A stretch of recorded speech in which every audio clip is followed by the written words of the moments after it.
let's get the party started. So about 1 year ago we were here, actually not here but in Amsterdam, at the DAOs as well, so same event. And we introduced ZKX and what we're doing with derivatives on Starknet. As you know, Starknet is one of the main ZK rollups within Ethereum. We have aged a little bit since then, as we all do in crypto, but I think it was relevant to address some of the issues we have found within DAO governance and how we plan to implement it differently in the context of a ZK rollup. And the opportunities there are quite interesting, as you're going to see. So obviously, this is not news to you, right? We know that delegates don't vote. That's something we just discussed now a few minutes ago. We know all the drama around Arbitrum, Uniswap, all of these different DAOs, where there's no clear, consensus, there's no accountability, there's no clear direction in terms of managing the treasury or really extracting value and promoting the growth of the protocol. So honestly, for us, the big elephant in the room is that token holding doesn't equal the protocol stakeholders. Everyone buys tokens, but they don't really have a stake in the protocol. But what's most importantly is that we all use these protocols, but we have no say in what happens with them. So the consumers still have no power over DAOs, zero. And that's something that I think we all strive for in terms of goals when we started in crypto, and we really didn't manage to get through with that yet. So governance tokens are not really useful in that sense because they don't really provide representation to whoever is actually using these protocols. At the same time, working groups as well as individual contributor structures, we have seen that they're not really that efficient. They're really difficult to coordinate, and they cannot execute as fast as a Web2 startup. So if you're competing with an exchange that has $100 million in funding, they're centralized, how are you going to grow as quickly as them, where you're trying to coordinate 20, 50 contributors around the world, and you're trying to reach consensus through some kind of snapshot voting platform. Really difficult, really, to compete with that. At the same time, it's really obscure and arcane to manage the parameters of a DeFi protocol. And you're assuming that the community knows how to do it, when in reality they don't. And also most of the time these parameters are still under centralized control by some developer or some multi-sig. They're not really delegated to the community or to someone who actually knows how to manage these parameters. So, if someone asks me what's the best risk parameter for Curve 5 pool, I probably don't have the answer, neither most of us does, right? And in terms of the DAO governance interfaces, they're really fragmented, right? You do the assumption that you have to jump through Snapshot, Discord, Telegram, and a bunch of other platforms to really figure out what's going on with a DAO. So it's not really practical for the user, and it's really, in terms of user experience, quite not there yet. So our answer in terms of ZKX protocol is what we call liquid governance. And this is something we introduced last year initially, which is the separating of voting power within the DAO and representation and token holding. And this is a system of open source smart contracts that we are developing initially within Starknet in Cairo language. So it's going to be available for any DAOs that are being developed on Starknet. And the advantage of these systems is basically the modularity in which you can award representation and voting power to anyone that interacts with the protocol's smart contracts. That can be, for example, lenders in a lending protocol, where you want to give them representation and voting power, so long they're lending. It can be someone who's doing swaps on a DEX, and they're using the DEX constantly, so you want to give them representation within the DAO. So it gives you a lot of modularity, and it separates the concept of token holding and actual representation and voting power within the DAO. Now, that doesn't mean that you don't really skip the token part. You can have a token and also assign representation to the token holders or the stakers of the token. But it gives you a lot of flexibility on how you can actually provide a more fair environment for the evolution of these DAOs. So I think that's the basic concept around liquid governance. Now you may ask, what is voting power? technically. It is a soul-bound token that you cannot transfer. It's tied to your account on Starknet. And this is where we leverage as well account abstraction, where the user can create their own account, in this case on ZKX, and they're going to receive, representation, which we call digital shares, and represent your ownership of the protocol according to how much you're contributing. And the contribution can be any trigger. So if you're a developer, you can choose to, do actions whether swapping, contributing, lending. In our case, it's trading. Now, trading is not a simple endeavor, as you know. If you just reward volume, you're going to be giving all your representation to market makers and big funds. So we want to create a more fair and equal grounds. And that's where we use our high tide algorithm. Please don't ask me to explain this formula. But basically, it takes different parameters, such as how much do you trade, how consistently do you trade, how much volume do you trade. So each of these parts in the equation represent that. And it gives a more balanced and accurate picture where each person who's participating will receive these digital shares and will become co-owner of the protocol, along with the stakers of the token. Now, you might say, okay, yeah, well, I traded a few times on this protocol. Do I get to own it forever? You actually don't. So we implemented decay within the smart contracts, which means that so long you're using the protocol, you maintain your ownership. When you stop using it, your ownership gradually decreases back to zero. So effectively, at any given point in time, the ownership and holding of these digital shares that are soul-bound are particularly tied to whoever is using the protocol and actively participating. So this is just one of those nice graphics. In reality, we had the challenge to think about, okay, you lock your governance tokens and you access these digital shares. You trade and you access digital shares, but how do you guarantee there's a balance, right? We all seen, some big funds, A16Z, you name it, going and trying to influence Uniswap's governance because they can buy as many, governance tokens as they want in the open market and decide what to do with the treasury of a protocol. In this case, it's quite hard to really manage that because what we do is an inflation-adjusted mechanism on the issuance of these digital shares. So long people are buying tokens, governance tokens, and staking them and creating new digital shares to own the protocol, that inflation that happens through the creation of digital shares through staking is balanced to more emissions of digital shares for the traders and the market participants. So you always have a mechanism to balance the issuance on one side and the other side. So we think that adjusting for inflation on the emissions of the tokens is actually the key mechanism to maintain balance between the different parties in the protocol. Obviously all of this goes through a unique implementation, in this case of the smart contracts, within the UI of the protocol. So the trader and anyone who's participating in ZKX doesn't need to go to a third-party platform. Everything is within the main platform. You trade, then you vote, then you see how much you own of the platform, and you can participate all within the same interface. And that's what we think is key for the evolution of DAOs. In terms of voting, we think that it's quite really not sophisticated to think voting unidimensionally.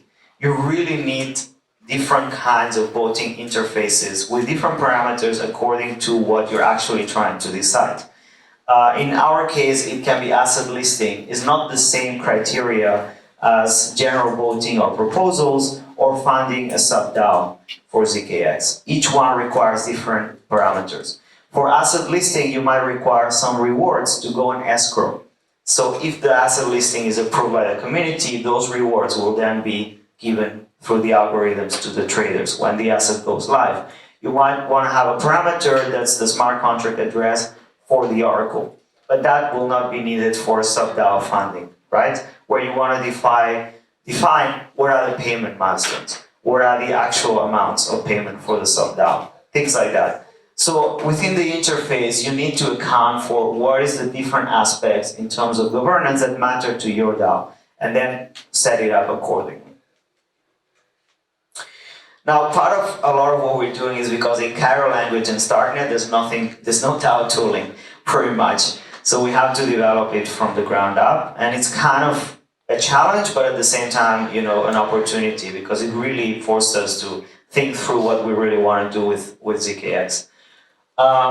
So another part that we thought was important is to think about the efficiency of working groups and individual contributors. We think it's too hard. You're really competing with Binance, you're competing with OKX, with Coinbase, you're competing with NASDAQ, with the CME. You're competing with huge exchanges that are centralized and have a lot of access to resources. So if you're trying to grow your DEX and be able to compete with them, you really need to have a structure that's really efficient and can execute fast. That's why we wanted to center the experience around subdaos. So instead of setting up working groups, trying to coordinate them, we want to have the ability for, let's say, another company to say, I'm going to take care of your customer success. And I'm going to do customer surveys in different geographies. I'm going to make sure that it works perfectly. You give me the budget, I handle it, off you go. Same for the tech development, same for product. So subdaos gives you a little more flexibility where you're keeping accountability of the main structure, but within that structure they can hire, fire, they can do whatever they want to meet the goals that the community has set. And everything goes through actual reporting. So if you don't submit your reports, if you don't actually tell the community what you're doing, the community can immediately withdraw the funding, and everything goes through the interface. So that's a change that we've done, where we focus more on subdaos. You focus on a structure that's making a function for the DAO instead of trying to coordinate individual contributors. Something that we discussed in the previous talk was management of parameters. And as I mentioned, we are giving all the parameters to the community to manage in the exchange. And obviously that sounds insane, because who would want to do that, right? You're assuming that anyone in the world knows how to actually manage a derivatives market and what are the risk parameters for that. And the reality is they don't. So that's why we also integrated delegation of all of these functions. So there can be a risk management subDAO that says, I want to manage risk for the entire exchange. We are an expert group of financial, risk management experts, and we want to manage these parameters in the best way possible.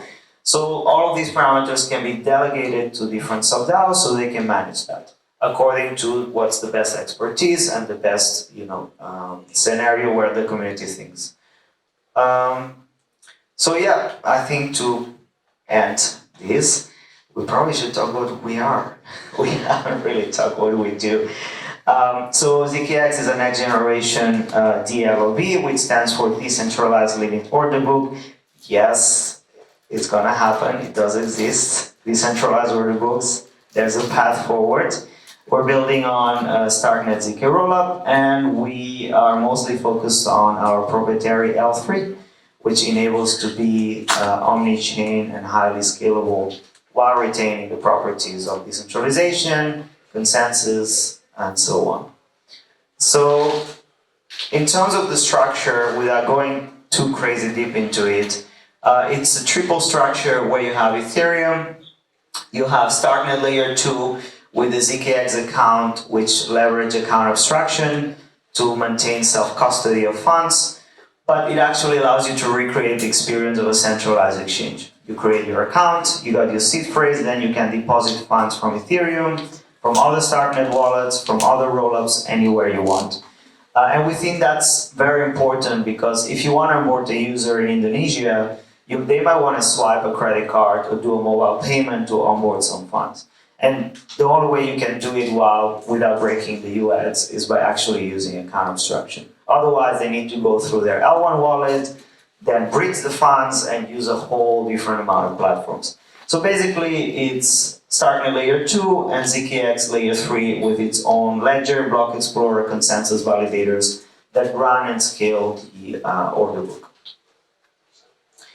So, yep, a healthy DAO needs a healthy community. And when you're starting a DAO, you need to think about who are your customers, who is the people that can contribute to the DAO, and how do you do those first steps. And that's why we, in the age of airdrop hunters and DAO contributors, we decided to start things a little bit differently. And we did this because we come from emerging markets. Our team is based throughout Asia, Europe, different countries, more than 8-10 different countries. And we know that most of the growth in crypto comes from emerging markets. Most of the big exchanges started in Asia. So the reality is that if you don't consider how you can speak to someone in an emerging market for your crypto project or crypto DAO, you're actually not going to go too far. So we decided to create the ZKX Yakuza, which is a program that's been running for already about 6 months. And it integrates an entire storyline around a fictional Yakuza clan that's trying to recover the Ethereum chain in the future. But it's actually an integrated effort that incorporates ambassadors, moderators, regional contributors, as well as the entire community with roles, NFTs, perks, and whatnot. And to be honest, it has worked quite well. Right now, before I give you some numbers of where we have gone with the Yakuza, I think it's worth mentioning that please let's stop speaking in English. And I think the French people in the room might be happy. Yeah. But seriously, most of the internet is in English, while only 5% of people speak English natively, really. I mean, it's just appalling. And if you think about it, most of the growth in our industry comes from emerging markets, whether it's Asia, Africa, South America. Why are we not speaking in their own language? Why are we not trying to create content in their own languages? How are we not trying to understand what they need in terms of onboarding and using our products? And that's why in terms of what we did with the Yakuza, we incorporated more than 40, 50 ambassadors in many different countries and regions. 80 moderators in a whole bunch of different languages, which you can see here on the screen. So we're trying to make sure that the DAO is able to talk and interact with the language that our user speaks. So just to end, here's a few data points. We currently have more than 42 ambassadors. Our testnet made more than $1 billion in volume in 1 month. We got more than 58,000 accounts created. We almost brought down Starknet with it. And our community right now has completed more than 1.2 million quests on Zili, which was a former Crew3 before. So they've been extremely active at completing quests and participating in the community to gain their roles within the Yakuza. So we're really happy about that. We're really surprised. And then we also have local chapters that are starting to come up in Russia, China, Vietnam, Turkey, Korea. There's a few more others that are coming out. And this is the community organizing themselves to actually create content in their own languages and work with us, the core team, to actually expand the footprint of the DAO. So that's it. If you have any more questions, there's 5 or 6 of us running around for the entire week. And, go for it. Why are you delegating tasks to subdaos and not just people? Why not elect like a guy or like someone for 1 year and let them do the job? So we come from Web 2 and so on. We've been running organizations that were 80,000, 80, 100, 150 people. When you need to scale an exchange or an actual company that's going to service tens of thousands of people, it's really difficult to coordinate more than 100 people through the actual DAO tooling that we have today. And you cannot really delegate a single function to a single person. You need an actual team to run that function, right? If you do customer success, you actually do customer service. It can't be done by one person. You need multiple people, multiple time zones. And probably you need some kind of person that is able to coordinate all these people. If you delegate that to individuals, managing each of the individuals' contributions, each of the individuals' payments, it becomes too complicated. That's why we believe that aggregating functions and then funding each of these groups running these functions is much more agile for the protocol in the long term, basically. Yep, go for it. Similar question about subdaos. I understand why subdaos they use grant scheme where teams apply for like a fixed term, they get in X funding and they have more autonomy to achieve a certain amount of goal.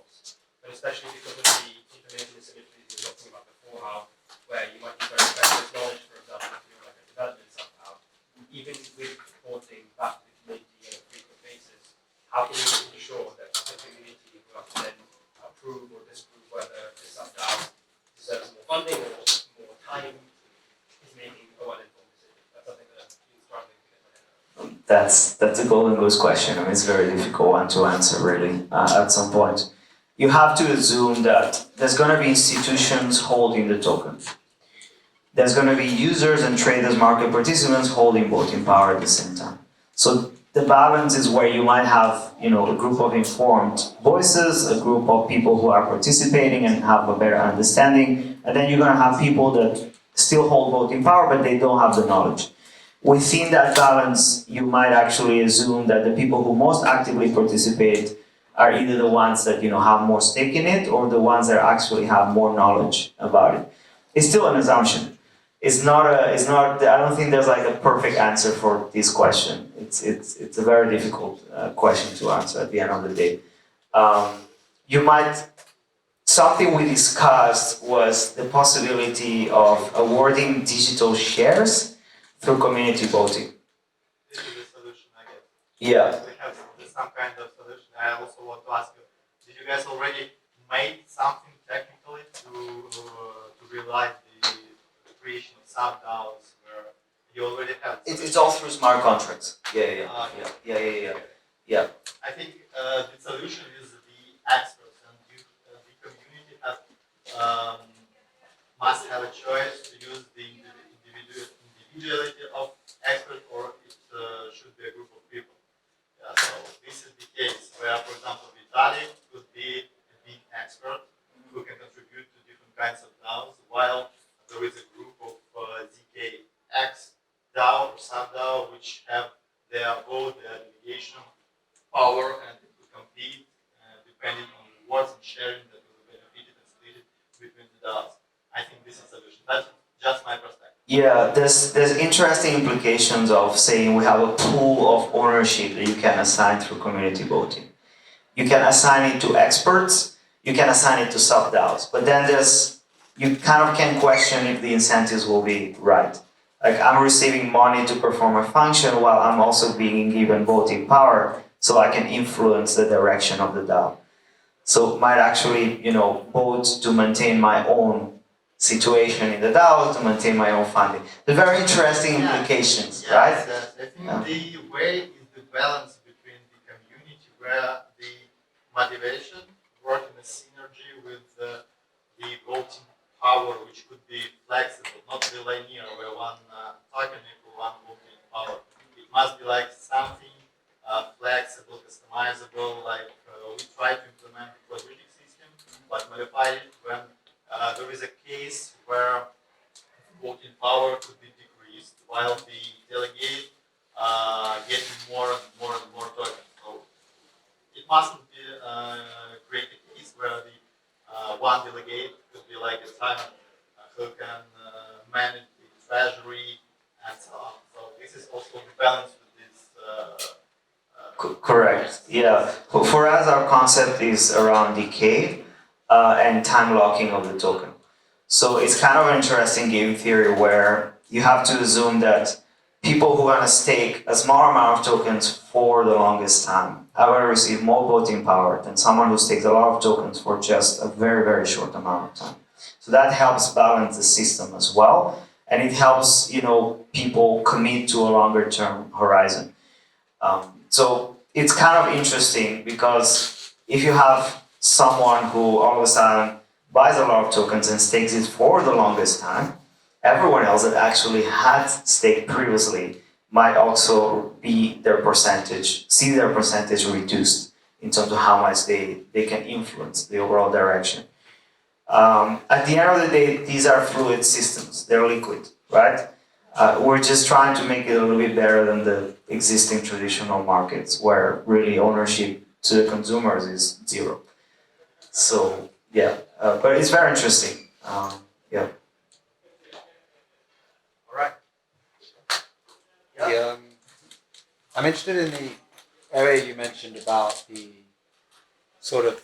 when you delegate some decisions to a subDAO, let's say, and then you let's say, want to claw back that power. You kind of alluded to that as a use case.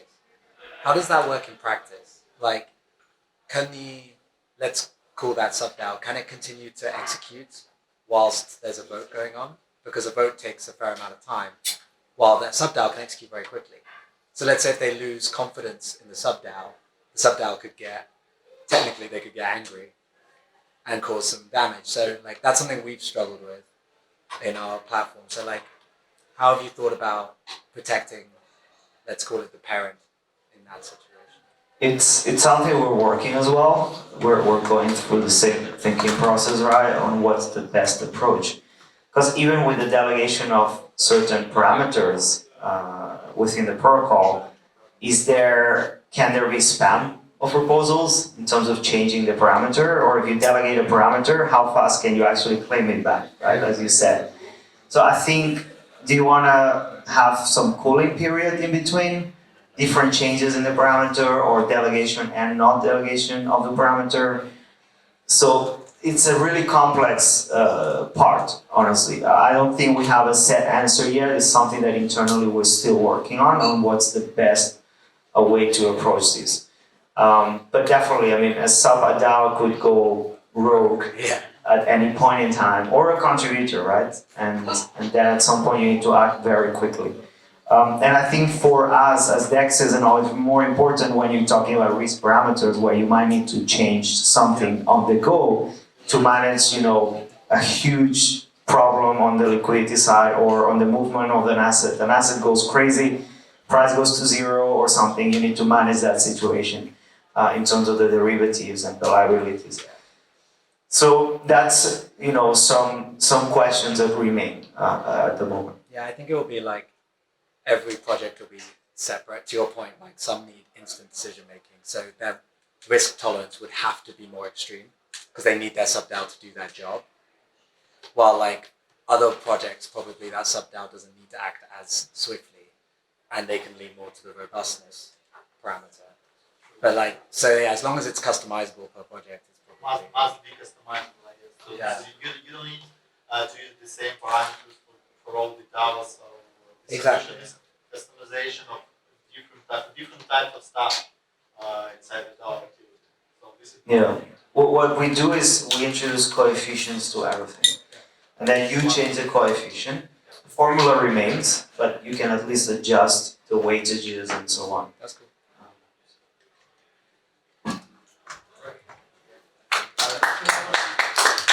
So, that's